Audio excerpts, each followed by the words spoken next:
A few local high school students decided to develop their own COVID-19 dashboard.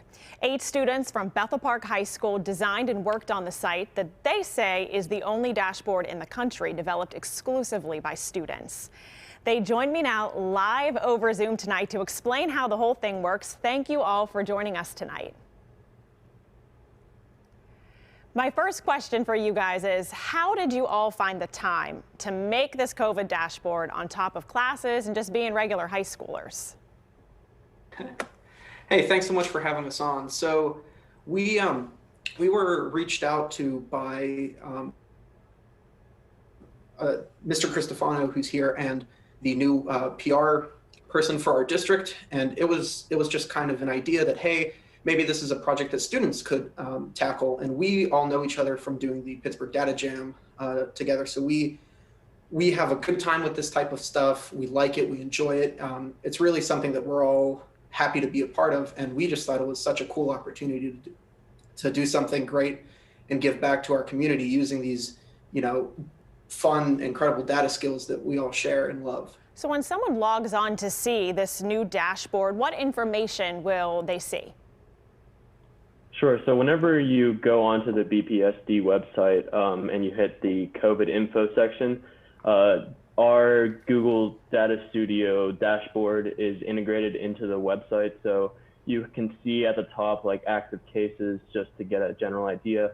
And then if you want to look more specifically into different high schools or schools, you can see the student and staff breakdown of each school, active cases, as well as daily new cases and some other features with dates and schools in order to get specifically what you want. Because, parents, they want a specific for their kid. So right. That is one of the main complaints in communities and from parents.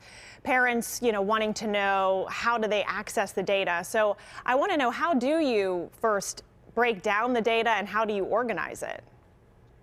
Sure. So we use a big Google Sheet spreadsheet, which is the Google Docs equivalent of Excel. So we have columns for new cases for all the schools, the 5 elementary schools, the 2 middle schools, and the high school, that our PR person, Mr. Cromie, puts into the data set.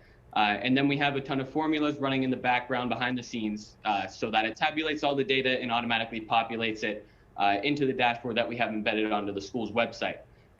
So that is where you see what Ethan said with seeing what cases are at what school, and if my child wants to go to this school, how are they going to be affected? What feedback are you hearing from not just the students, but also from the parents who probably now feel like they can make more informed decisions about whether or not to send their kids back to class?